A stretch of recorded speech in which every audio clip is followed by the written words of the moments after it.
I was a little boy, and I mean like little boy.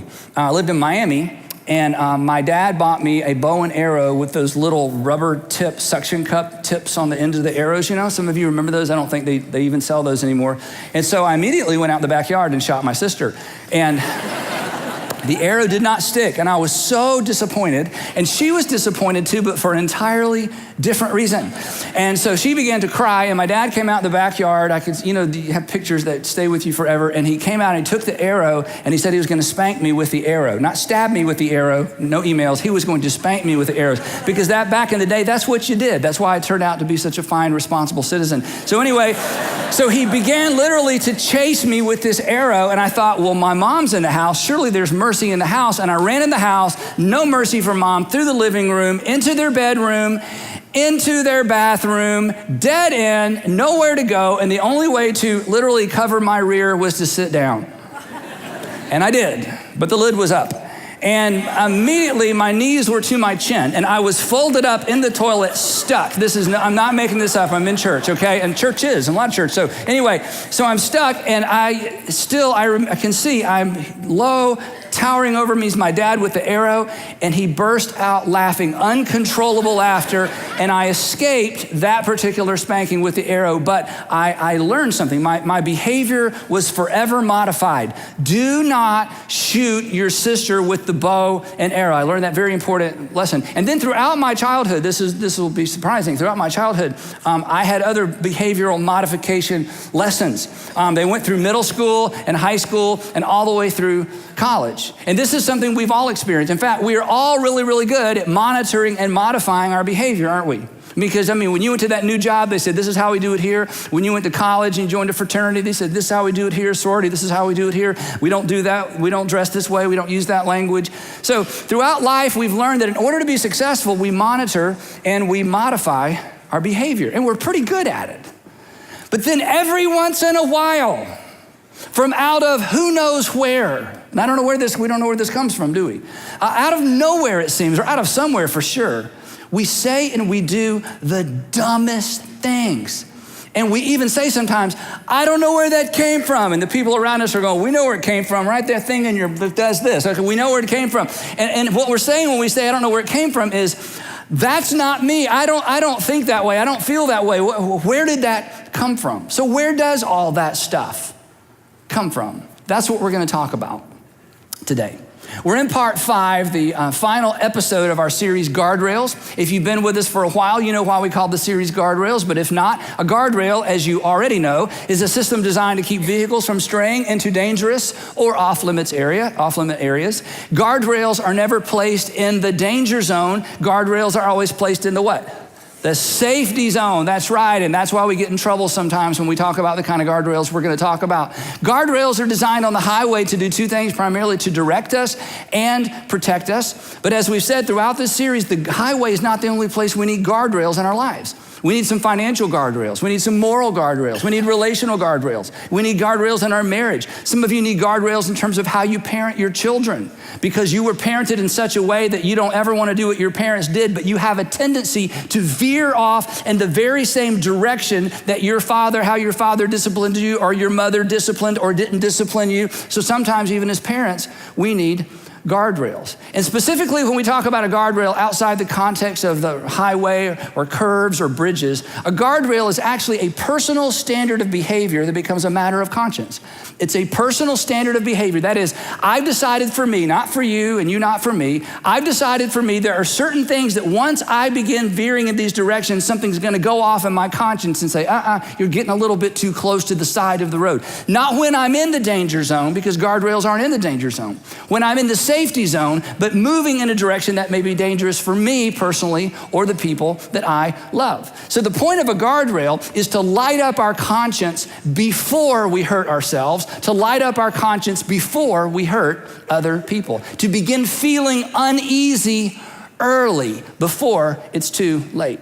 So today, as we wrap up this series, I want to talk about what I think is the most important guardrail of all for all of us to establish. I want to talk about how to guard your heart.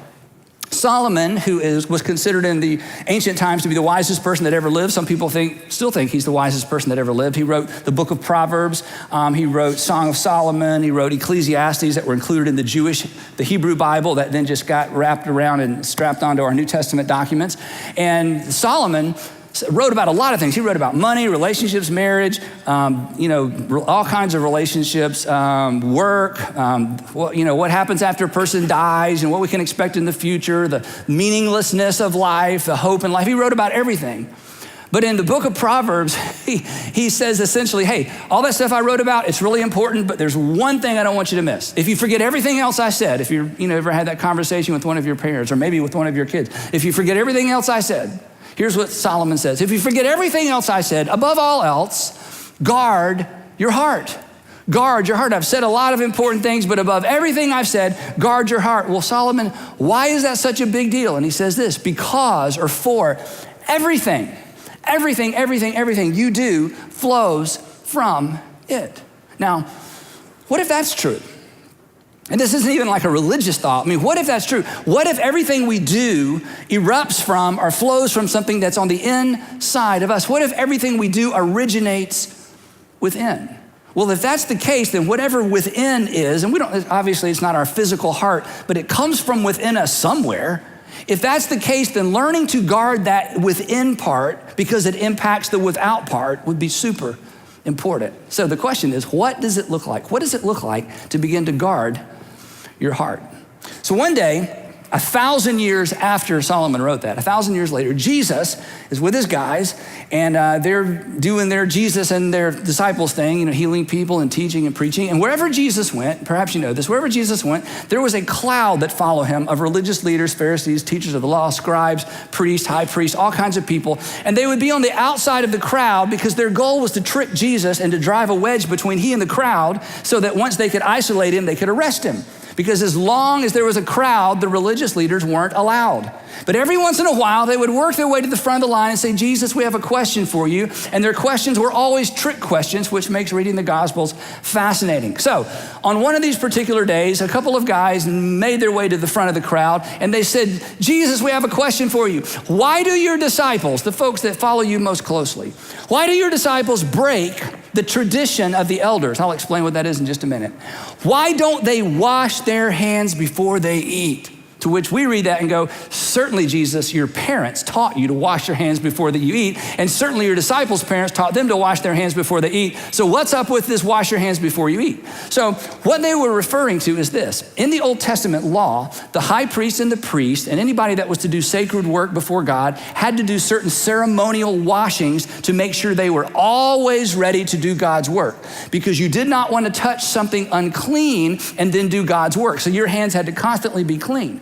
Well, over time, and so this was a tradition they had, actually it was a law they had for the religious leaders, but then they turned it into a tradition for everybody, and they imposed on everybody else this sort of guardrail rule that said everybody needs to do these ceremonial washings so they don't accidentally touch something unclean, like something dead or blood or something that was off limits to ancient Jewish people, touch that, and then touch food and put the food in their mouth. So they said everybody needs to do these washings. Well, the law didn't teach that. The law said that was just for the priest, the high priest, and certain folks that worked at the temple. The priest and high priest came along and said, no, all the Jews had to do it. So this was a tradition, not actually a law. So over time, the temple leaders elevated the importance of this tradition to that of a law. So Jesus wasn't breaking one of the 10 commandments or one of the laws. He just wasn't paying attention to one of their traditions because they made it up.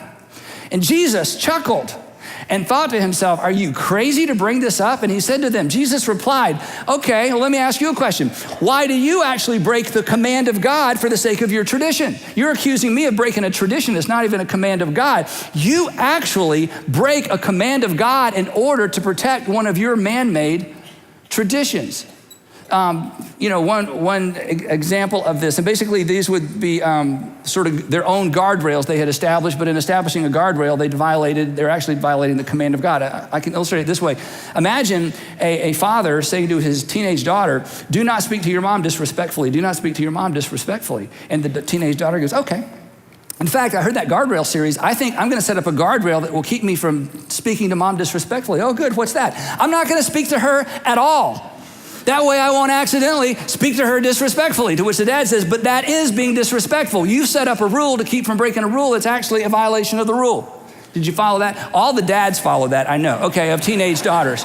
So this is what they had done. They had come up with a rule because, see, the teenage daughter doesn't even really want to talk to her mom, okay? So I'm going to set up a rule to keep me from breaking a rule to get to do what I want to anyway. So that's what this group had done. There were some things in the law that Moses had given that they didn't want to keep. They didn't want to do that part of the law.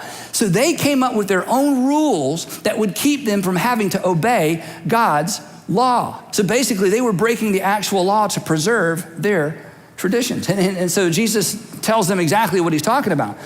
He said, for God said, and then he names one of the top 10. This is like in the table of contents for the entire law. And God said, honor your father and your mother, which they all knew that law. But you say that if anyone declares that what might have been used to help their father or mother is devoted to God, they are not to honor their father and their mother with it. Now, his audience knew exactly what he was talking about. We read that and think, we have no idea what you're talking about. So here's what he was talking about. That these religious leaders had come up with a tradition that allowed them to violate the law to honor your father and their mother. And here's what their tradition was. It's pretty crafty. They had this rule that you could just verbally dedicate or give away everything you owned. So a moderately wealthy person, very wealthy person could just say, I dedicate all my belongings to the temple. Everything I own, I now give to the temple. But according to this tradition, you could use what you own to support you and your immediate family as long as you lived. So what they did is they came up with a rule that kept them from being generous, because anytime somebody asked them to do something, they could say, no giving while I'm living. There's no giving while I'm living. There's no giving while I'm living because I've already given everything to the temple. Now God allows me to use all this wealth to support me and my immediate family. And so what would happen is their aging parents would come to them needing help. Imagine in that culture. Imagine, you think about how quickly we lose our eyesight. I told Sandra years ago, I have terrible eyesight. And I said, I would have starved by now. I could be neither a hunter or a gatherer. I would not know who the enemy is and who the friends are. And I have to get so close to the fruit to finally pick because my eyes are. So imagine living in a world where, after a certain age, you can barely see. So parents needed the support of their children just like they do now. And so these religious leaders, their parents would come to them asking for support. Get this. And they would say to their parents, oh, mom, oh, dad, I would love to help you out, but I can't give you anything because I've already dedicated it to God. So Jesus, he is having none of that. He says, thus you nullify the word of God for the sake of your stupid, I added that word, your stupid tradition, you hypocrites. You've come up with a rule to keep that allows you to get by with not obeying the overt will of God. Honor your father and your mother. Now, whenever Jesus would end his conversation with you hypocrites, that meant this conversation is over, okay? And all the people in the crowd would cheer because Jesus just made the religious leaders look kind of crazy, and there wasn't a whole lot of mercy and a grace coming from them toward the people anyway. So the religious leaders shrink back into the crowd, and they shrink back into the crowd kind of going, who came up with that stupid question? I don't know what mighty, you said it was a good question, because they would just humiliate themselves constantly in front of the crowd. So then Jesus, you should read the Gospels. It's fascinating. Okay, so then Jesus turns, to the crowd, because all the, the religious leaders have walked off for the time being. He says to the crowd, listen to me. I want to make sure you understand what just happened between me and the religious leaders. I want to make sure you're clear. Jesus called to the crowd to him and said, listen and understand. And then they're all leaning in. He says, okay, just want to make this clear. What goes into someone's mouth does not defile them. Because the issue was touching unclean things, touching food and putting it in your mouth. And they would, they didn't understand germs, obviously, but they had all these cleanliness rules. And it was a big deal what you put in your mouth. And of course, Jewish people even today, there are just certain things they don't eat. And that was the case back then. So Jesus says, I want you to understand something. When you put the wrong thing in your mouth, it does not defile you. And defile you has to do with a person's relationship with God. In other words, what you put in your mouth does not make you unworthy to God. What you put in your mouth does not put you at odds with God. Now, this was a brand new idea. But here's the thing to remember when you read the Gospels. Jesus was a hinge between the Old Covenant and the New Covenant, between the Old Testament and the New Testament.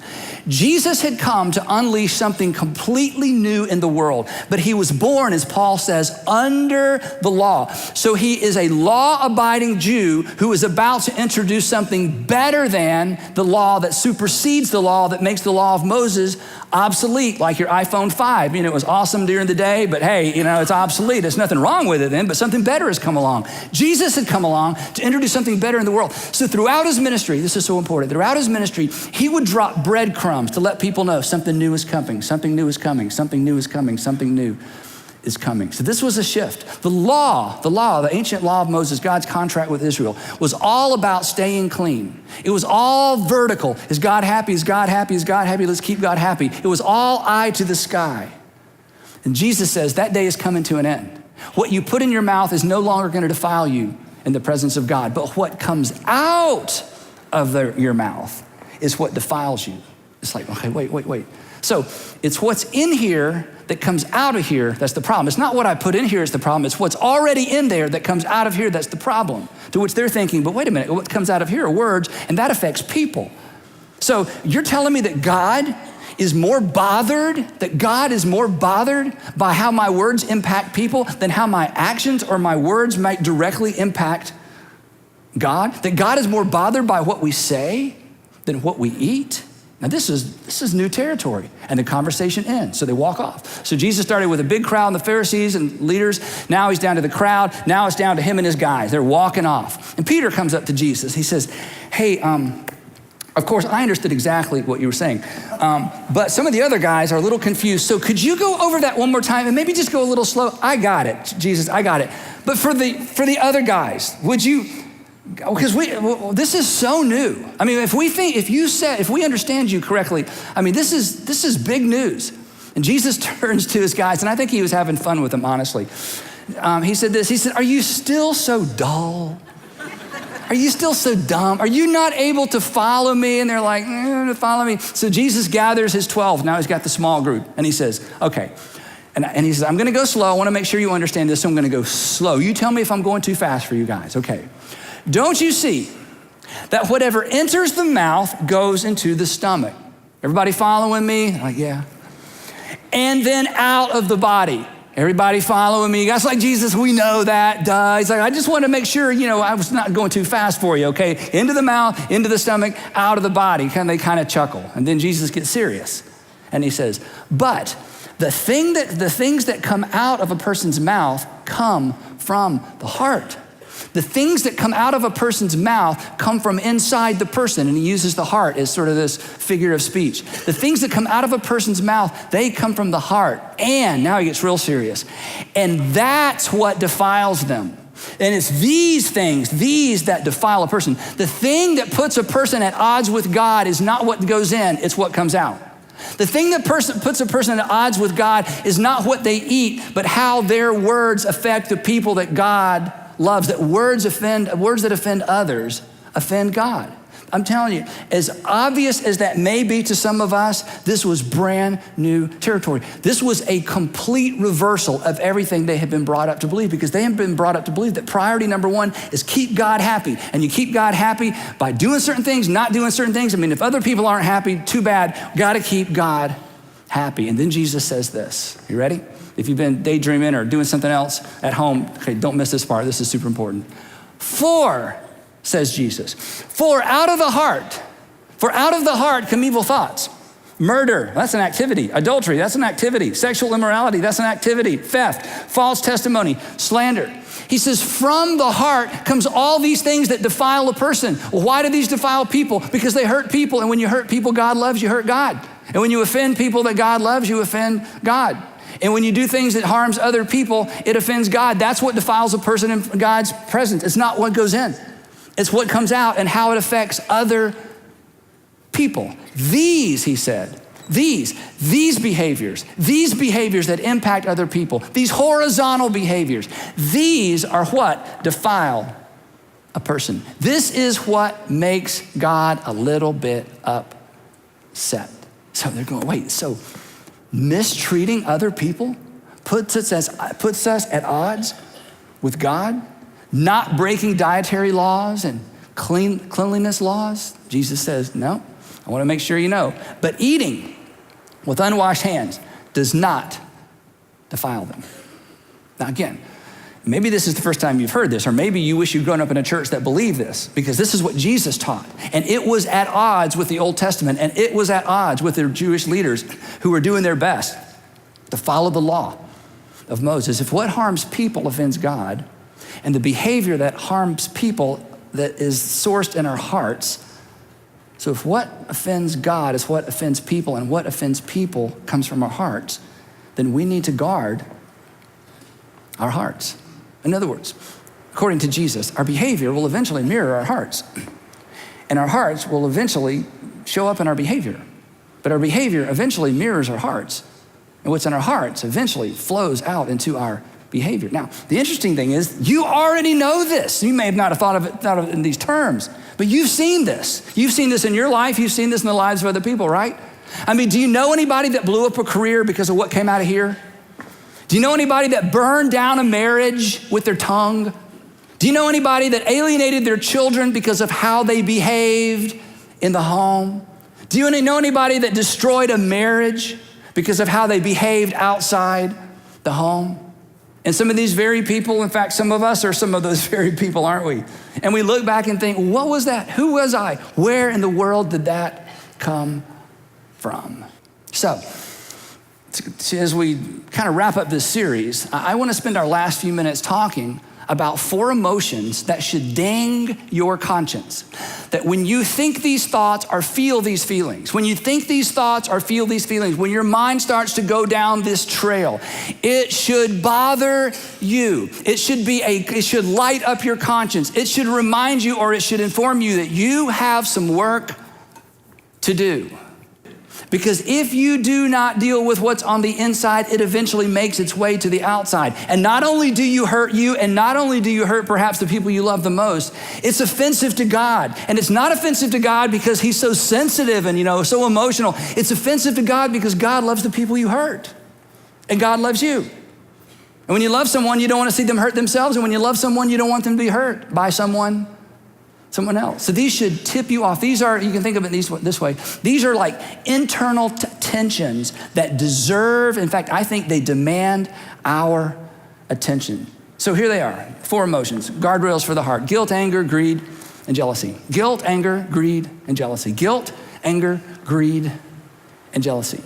When you identify these, because greed you don't even feel, but you may identify it. When you feel it or identify it, you have work to do. There is something in you that has the potential to create chaos outside of you. And our tendency is to wait until we've said something, to wait until we've done something. That's like putting the guardrail in the danger zone. We want to put the guardrail in the safety zone, which means we start paying attention as soon as there is an internal tension. Guilt says, I owe you. I owe you an apology. I owe you something because I took something from you and you don't know about it, or maybe you do, but I'm too proud to admit it. Guilt says, I owe you. It leads to walls, inauthenticity, right? Dishonesty. Guilt leads to secret keeping. It leads to creating distance. What's wrong? Nothing. What's wrong? Nothing. What's wrong? Nothing. What's wrong? Nothing. How long am I going to do this the rest of our marriage? What's wrong? Nothing. What's wrong? Nothing. What's wrong? Nothing. Well, there's something wrong. I don't want to tell you because I'm carrying something, and it seeps into our words, and it makes its way into our relationships. Anger says, you owe me because you hurt me. You took something from me. You either pay me back or I pay you back. Now, the problem with anger, and we all know this, is that anger leaks. Anger is not stationary. Anger is mobile. Anger leaks into our other relationships. Another way of saying it is that anger is never isolated to the relation of origin. That anger is never isolated to the relationship of origin. In other words, you were hurt as a kid. You were hurt in that last job. You were hurt by that last girl. You were hurt when he broke up and the way he broke up and the way you found out. And you're carrying that anger, as Don Henley says, and it'll eat you up inside because it's true. But anger says that you owe me, and until you pay me back, I'm gonna hold this over you. And I'm gonna hold it over anyone who reminds me of you. And long after you're out of my life, I'm still gonna hold other people hostage to what you took from me. Greed says, I owe me. It's what we talked about last week. So what is greed? Greed is the assumption that it's all for my consumption. That's right. Greed is the assumption it's all for my consumption. So greed is I owe me, and I know you're in need, and I know there's these people that are struggling, and I know that the church is asked, and I know that the folks at work are raising money for, and as much as my heart goes out to them, my money does not. And as much as I feel sorry for what they're going through, I don't feel so sorry that I'm gonna write a check, because I owe me. And oh yeah, it's heartbreaking, but when it comes to actually writing that check, when it comes to actually giving that money, there's something, I can't justify it. I hope no one ever discovers how much I have and what I did with what I had as opposed to helping someone else. But it's like, I can't do that. It becomes a filter for all of our decisions. You know what else happens with greed? And this is mainly a guy thing, I think, and maybe it's just because I have heard stories that relate primarily to men when it comes to this. Men, if we're not careful because we like stuff, men, the people in our families, the people closest to us will feel like they're competing with our stuff. They'll feel like the car is actually more important than her or him. That making sure that stays, buttoned up and tightened up and, locked up and insured, don't go in there, or I'm gonna let you look, but kids don't touch. After a while, listen, when your children feel like they're competing with your stuff, you have a greed problem. You do. You say, no, I just like nice stuff. No, you like nice stuff. When you like nice stuff more than you like your children or you like other people, that's an issue. That should bother you. That's like you bumped up against a guardrail. Uh-oh, something needs to be done about that. Come on, we don't want the people we love feeling like they're competing with something we own that eventually we're gonna leave behind, and they're gonna sell it. And they're not gonna get a good price for it because they don't care, because it's just a bad memory. Right? Jealousy, life owes me. Somebody got what I deserved. She got who I deserved. He got what I deserved. I was in line for the promotion. They didn't even talk to me. Boom, put her right in. Somebody else got what I deserved. Life owes me. And now you don't like them. And now it's almost impossible to be nice to them. You know what else happens with jealousy? This is the ickiest thing. And when this rises up in me, I just speak it out loud because I think it is the worst, grossest, I don't know another word I can use in public. This is the stuff I can think of, is when I find myself secretly celebrating someone else's loss or failure. Is there anything worse than that? Is there anything lower than that? If that is in you and if that is in me, that should set off alarm bells in our conscience, because it will eventually leak. So when you feel it, when you see it, you got to address it.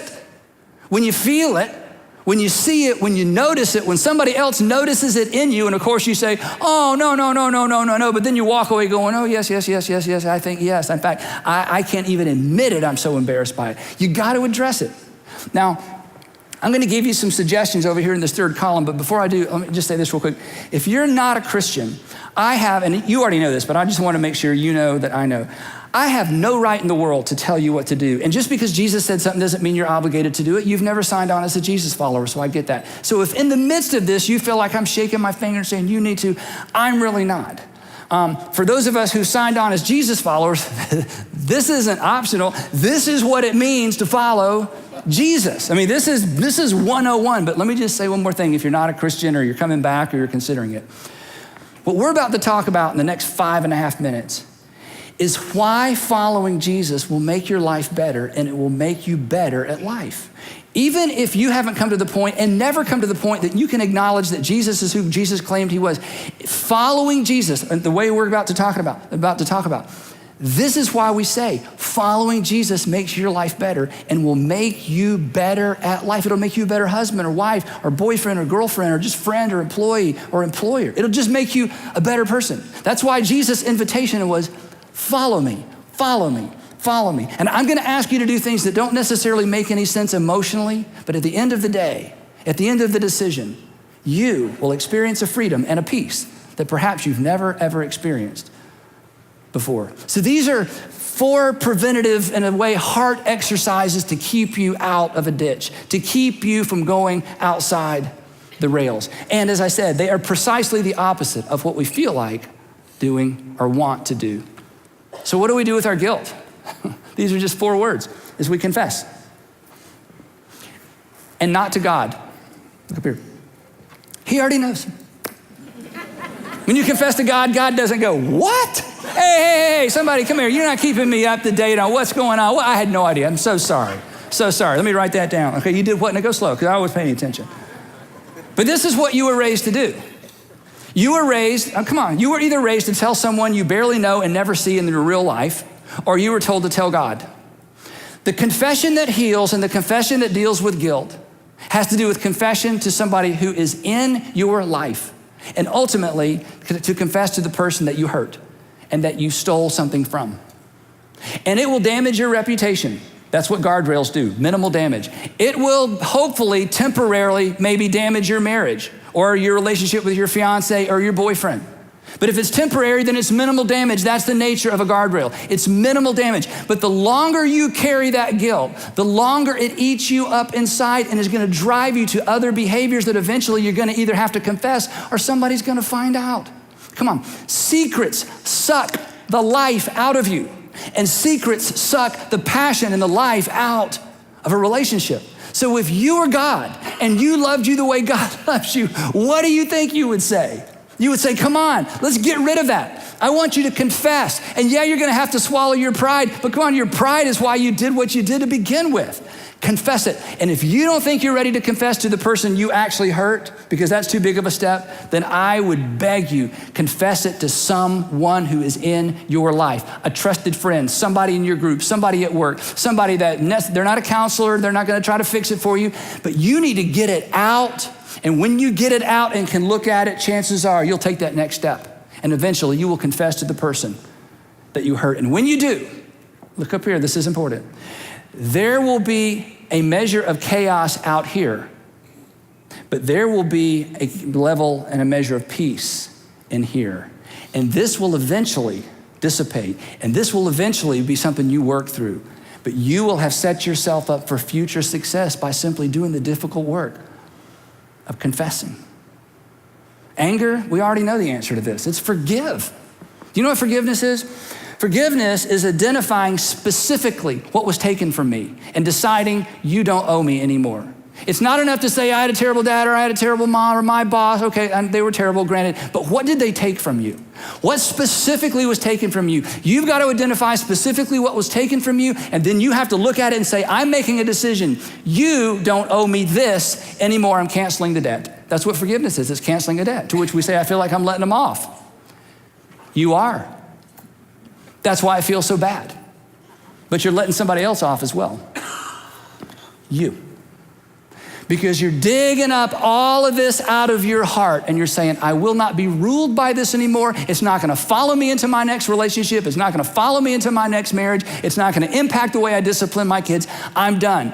I am deciding you don't owe me. You are forgiven. And what do we do about greed? We give. We give.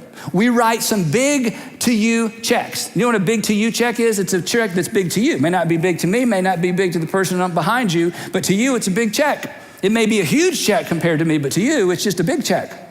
You write some big to you checks. You decide, you know what, greed, you're not controlling me anymore. Watch this, I'm writing a check and I'm giving it to this nonprofit. No, and they didn't even ask. Ha, ha, ha, you don't control me anymore. If you want to get serious, find something precious. An object, not a child, okay? Find not someone, a something, not a someone, a something. You find something precious, like don't touch that, don't go in there, don't get your hands on that. You know, we keep it behind glass, and you sell it, and you give the money away. And you go, aha, these objects will not control me anymore. I'm not about stuff that somebody else is gonna have to sell. And I'm not against having stuff and I'm not against collecting stuff. But when it becomes the priority over people, you have a greed problem. And you can't continue to be consumed by what isn't even yours to consume. Christians don't trust in riches. We trust in Him who richly provides. Now jealousy, we said that, life owes me, but if you want to deal with jealousy, you've got to be willing to admit what the real problem is. And it's not that life owes you. At the end of the day, if you're honest, you believe God owes you. This is an issue not between you and your sister-in-law because she married well or because she has something or because she, whatever it was you wanted, now she has it, or your brother-in-law or your roommate because she's kind of moving on with her life and you feel like you're in a cul-de-sac. It really has nothing to do with them. It has to do with what you think God owes you that God didn't give you. Because the truth is, see, life happens, but God takes what happens and makes things happen when we receive what comes our way from his hands and ask him to do with it whatever he pleases. I'll tell you where I've learned that lesson. I've learned that lesson watching Christians suffer.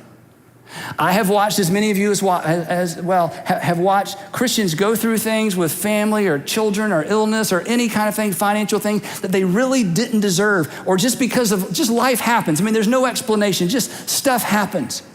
And instead of becoming bitter and instead of spending the rest of their life comparing their bad fortune to everybody else's good fortune, somehow they just offer it to God, and they are the people I have the most respect for, and they are probably the people you have the most respect for. Why? Because they just don't compare. They just receive life from God and say, God, this is what happened. Now what can you do with what happened? The way you respond to jealousy is you begin to celebrate. You begin to celebrate what God has given you, and you begin to celebrate what God has given others. You begin to celebrate what God has given you, and you begin to celebrate out loud. Dear Frank, congratulations on the promotion. As you know, I was really hoping to get it, but I am genuinely happy for you. Love, and then you put it in an envelope, and you say, jealousy, you do not live in my heart any longer. I am genuinely happy for you. You say, well, I don't feel it. It doesn't matter if you feel it. You are going to behave your way past these things that have the potential, come on, to pollute our heart and pollute our soul. Who has what you think you deserve? You need to figure out a way to celebrate them out loud. Now, for some of you, you need to do a little bit of some mirror work. You know what I mean? Mirror work is when you look in the mirror and you start talking to these things. Guilt. You're not living in my heart anymore. I'm confessing. Anger, you're not gonna live in my heart anymore. I'm forgiving. Watch this, I'm gonna forgive. In fact, I'm even gonna write a list of all the things that were taken from me. I'm gonna put an envelope and decide they don't owe me anymore, because anger, you're not gonna live in my heart anymore. I'm not carting you around from relationship to relationship to relationship to relationship. And greed, I'm gonna write some big checks, okay? Greed, I'm going to be almost unhealthily generous until I can become a cheerful giver. Because see, some of you think you gotta be cheerful before you give. That's not true. You give till you become cheerful. If you have to wait till you're cheerful, come on, you're never gonna give, because the cheerfulness of giving is the response to what happens when God opens your hands in your heart. You realize, you know what? I'm actually happier and I have more peace without it than I did clinging to it, protecting it, cleaning it, and ensuring it. So there's gonna be so much cheer that follows. And then jealousy, you just look in the mirror and say, you know what? She or he or whoever they are, hey, you're not living in my heart anymore. I'm gonna celebrate them. I'm gonna look for opportunities all day long to celebrate their success. You are not my master.